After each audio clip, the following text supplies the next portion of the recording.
All right, here we are in the sweet tea unit that I've been talking about before.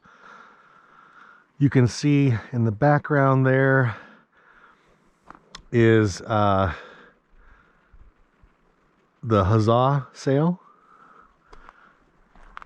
And down in that dip there is this huge wetland complex that beavers have built over time. And I just wanted to point out here a couple things. We're obviously lower than we were up at Huzza, where we're about 3,000 feet or so.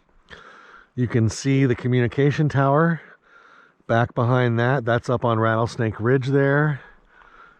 And here I'm looking south, and you can barely see the tippy top of Mount Rainier there through that saddle. And the clouds are just kind of lifting above it there. So pretty cool view now of Mount Rainier now that we've cut this stand. And an interesting thing too, little forest forensics here. I see big old stumps, and then I see intermediate stumps, and then I see the newly cut stumps here. So I can tell you that this stand now has been cut 3 times. We have not used vegetation control in this unit yet. However, we are going to, because it has a lot of elderberry and salmonberry in it. And those are going to outcompete our crop trees, the conifer that we plant. It's also got a lot of alder coming up, as well as cherry, and those are 2 species that can outcompete our Douglas fir that we're planting, that we want to be successful. So this is kind of at the top of the unit.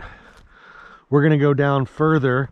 The raging river is over on that side there, and I just wanted to point out again this situation here where we've got bigger, older stumps there, and we've got like this stump down here that's highly weathered, decaying. That stump over there that's highly weathered and decayed, and then another big old stump there, and then these very fresh cut stumps, one of which I'm standing on. That's a good indicator that this has been cut 3 times. And we have a nice road cut profile here that we're going to dive into in a second. But I just wanted to show you the sail that we were looking at. Basically looking back up, we were in that middle unit there, looking down towards this way and towards Tiger Mountain and towards the sweet tea sail, which we've already been to and looked at a few things. And just to give you kind of an idea of where we're at, and because the higher you go and the lower you are on the landscape, that influences the type of soils that you're going to have.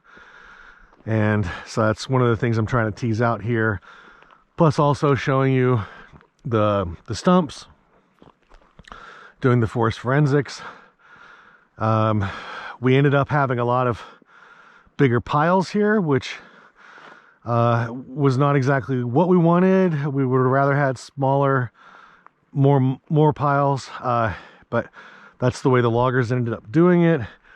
There was a lot of smaller, unmerchantable timber in this unit, and so we were not able to keep the pile size down. However, it is a lot of smaller diameter material, and so again, it will break down sooner than later, at least. And we could potentially actually come in here and burn these piles, maybe even this fall before we plant. We'll be planting this unit in the spring. Next spring, we're gonna do vegetation control now. And then real quickly here again, you've got these fresh cut stump right here in front of me. to the right there, great example of the intermediate stump. It's decayed. It's cut low to the ground. You can tell it was done, you know, with mechanical cutting and, you know, in the recent past. And then we've got the big old growth cedar stump back there. And then there's another old growth stump that's been popped out of the ground. It was probably in the middle of the road here when they built this road.